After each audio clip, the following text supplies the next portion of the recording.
They call it Cheyenne Mountain after the Native Americans who lived here. But this is no ordinary mountain. It's the primary warning center for all air, space, and missile threats to North America. Okay, here we are.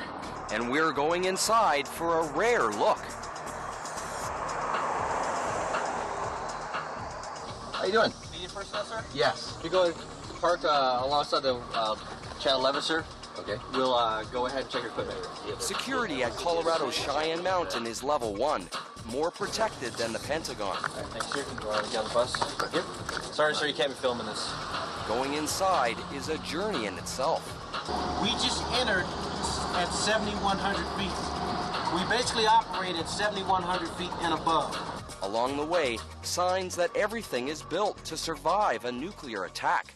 Here's one of the 3 blast doors. As you can see, it's pretty big. It weighs 25 tons, and it's at least 3 feet thick of solid steel. They can close it in 30 seconds if they have to. The last time they had to close it was on September 11th. But we still have a long way to go. Once you pass the blast door, if you do not have a badge, you'll be escorted out, and there's nothing I can do. Does everyone have their badges? Our ultimate destination is a brand new command center, the heart of the entire mountain. But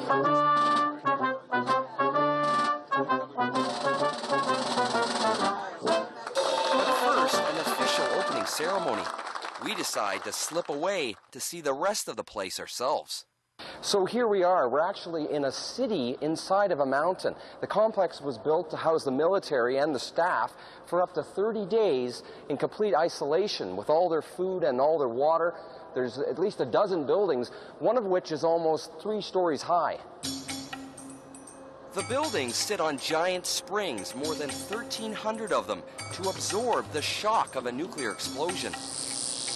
8 diesel generators power 4,000 batteries. The water comes from a natural spring inside the mountain, and the air is filtered to remove any chemical, biological, or radioactive agents. Even the piping is different. It's made with flexible material to bend in a blast. Holding the mountain together are 110,000 bolts, drilled into the rock to prevent the mountain caving in. All this to support 200 men and women from the American and Canadian military if they had to live here in a crisis. There may be places that are more secure, but I'm not aware of them. It's a sprawling military community 2,000 feet under solid rock. But we're here to see the new command center, which is about to be revealed for the first time. $14 million and months in the making, it's the central nervous system for Cheyenne Mountain and its mission, integrated tactical warning and threat assessment. That's military talk for defending North America. And our mission overall is to detect and deter any potential threat to Canada and the United States. Many people know about the NORAD role, detecting incoming missiles to protect the United States and Canada. But the people here are also watching what's going on in space, which could be man-made or an asteroid. And after September 11th, a new mission, monitoring all civilian air traffic within North America.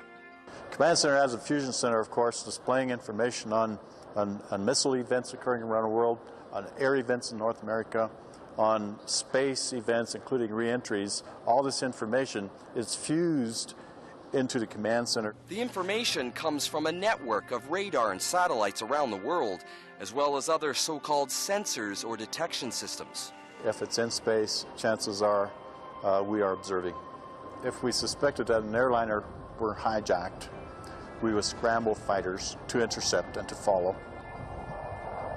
We would, at the same time, convene a conference to notify the national command authorities. This would happen very quickly, immediately, and they could potentially shoot it down. The updated command center is larger than before, with more room for more specialists. And there are new computers, monitors, and sensors. We have streamlined the entire communication process from, let's say, in the case of an air event, from the control tower right up to the command authorities. But that's about all they can tell us. The problem right now, we're getting very, very close to classified information. What they can tell us is that they can detect and respond to potential threats faster than before. Although built to guard against Soviet bombers, Cheyenne Mountain has changed with the times. What hasn't changed is the security and the fact that only a few will ever see what really goes on inside.